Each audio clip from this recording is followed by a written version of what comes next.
You want me to put that on my Tudor? Harry's wife. The liar should not be celebrated. Harry's wife is to receive a Women of Vision award from activist Gloria Steinem, which is pretty hilarious of itself. But this has attracted considerable criticism from both people out there in social media and also journalists as a whole, and is demonstrative of the way that Harry's wife is seen. Kirsten Fleming of the New York Post tells us, "Lying Harry's wife shouldn't be celebrated. Sorry, Gloria Steinem." Harry's wife's participation trophy case is starting to fill up. It was announced Monday that she'll receive the 2023 Women of Vision Award from famed feminist Gloria Steinem next month. Perhaps the committee behind the Women of Vision could benefit from a trip to the optometrist. According to a new tax filing made public last week, Harry's wife and her trauma-loving husband each put in only one documented hour of work a week for their Archwell Foundation in 2021. Lack of accountability, sense of entitlement. That's 52 hours a year on the books, the equivalent of one episode of General Hospital per week. No, she works hard for the money will not be the Duchess's walk-up anthem. And for all her grit and toil, she's getting a gala full of self-important, self-congratulatory virtue signallers to throw roses at her feet. Hypocrisy, provision of positive fuel. Harry's wife, who never misses an opportunity to share her victimhood bona fides, use of victimhood to elicit sympathy, delusion, is living the dream in Montecito, California. But the only work the privacy-obsessed Sussexes are doing is peddling family secrets to streaming services. Great country, this America.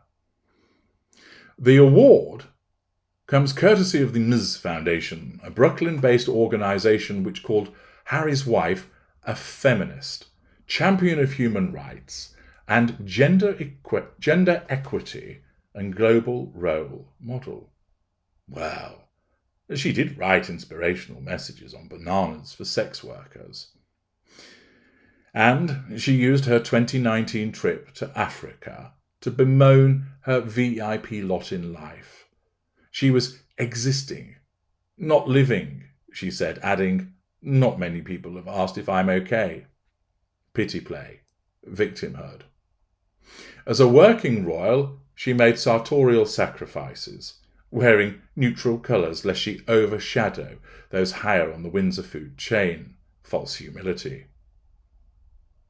She can put the newest trophy between her Gracie Award for her Archetypes podcast and the Nipple of Grope honours she and Harry received in December for exposing structural racism within the royal family, according to Kerry Kennedy.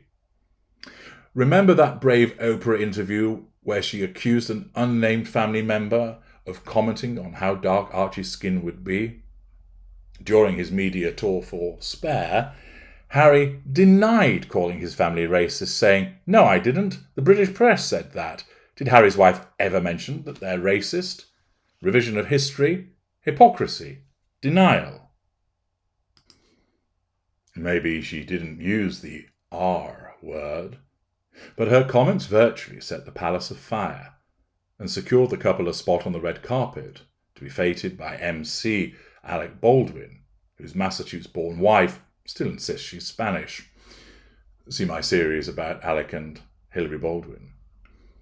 Harry's wife is, however, well deserving of a Whopper Award for her numerous royal tall tales, including gushing to the cut that a South African cast member of The Lion King compared her to Nelson Mandela. Lie. Revision of history. He said, "I just need you to know, when you married into this family, we rejoiced in the streets the same we did when Mandela was freed from prison," she told the mag. Grandiosity, lie, revision of history. Of course, the only South African male in the show, called the claims baffling. Then there's the bizarre story she told Oprah about marrying Harry in secret before her fairy tale wedding, which the Archbishop of Canterbury categorically denied, demonstrating once again a revision of history and a lie on her part. And she has no competition for this year's WA Award, bestowed upon the winiest in the land. The WA Academy couldn't ignore her inspiring whinge-fest about the indignity of being a suitcase girl on Deal or No Deal on her podcast. Revision of history, pity play. We all know these honours are empty accolades meant to sell tickets to pricey dinners, raise funds and profiles. But in a time that has been so consequential for females, the reversal of Roe versus Wade, the inability of officials to actually define a woman, and biological men invading women's sports, perhaps there is another lady who is more deserving. Maybe one who punched in more than an hour's work. But the schlubs who do the real heavy lifting in life never get the credit. Once again, of course, Harry's wife's attempts to control people through the obtaining of another participation trophy backfires, demonstrating the collateral consequences of her mid-range narcissism. So many people dislike her that it immediately results in various articles being written about the ridiculousness of providing her with such an award, and provides another opportunity for people to bring up the past and throw it in her face to remind us all of the lies that she has told, the lack of application that she has exhibited, the grift that she has engaged in. The more that she attempts to assert control over people, the more cock-ups that she then causes because she has so many skeletons in her closet. What do people below the line think about all of this? Macaroni writes, one thing that has been made very clear is that these awards mean nothing. Obviously, they can be bought by PR teams for their clients. Harry's wife has devalued the awards for all the other women who have worked hard and earned them. Harry's wife has set back the progress of women's equality by decades. And of course, it's very interesting, isn't it, to see that that immediate comment shows that the very thing that she believes that she stands for, female empowerment, not only does she not, but she's adversely affecting it also. Upbeat Red, number 1, makes a very valid point here. Doing good is often hard and thankless work, and is its own reward. That, of course, is the empathic nature of undertaking good works. Clearly, awards are not the signal of who is truly a helper. No, as always, because she's a narcissist, Harry's wife has to receive some kind of treat, award, recognition for her supposed good works. Otherwise, there's no point in doing it. Susie Q adds, every single award she wins is through Sunshine Sacks. They are always listed as a PR for these places. She buys them. De-betting. Harry's wife continues to spend a fortune on self-promotion and accomplish nothing but a toxic reputation. Empty awards don't change that. This, of course, is indicative of the way that Harry's wife continues to try to assert control over so many people, and it's failing, because the more that she engages in the behaviours to try and assert that control, the more that it blows up in her face.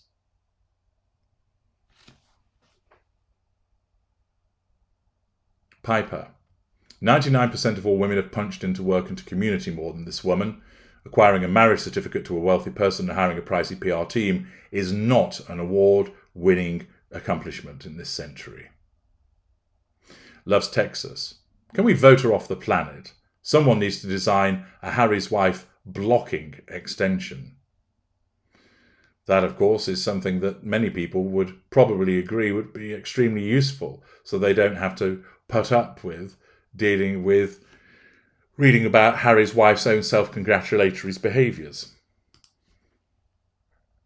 These comments are but a handful of the overriding flavour of dislike for her and the fact that people see through her, that they see that she's not the thing that she claims to be, and indeed demonstrating her dim-wittedness and also the short-sighted nature of her narcissism, she continues to demonstrate what she is in plain view when thinking she's doing something different. I'm H.G. Tudor. Thank you for listening.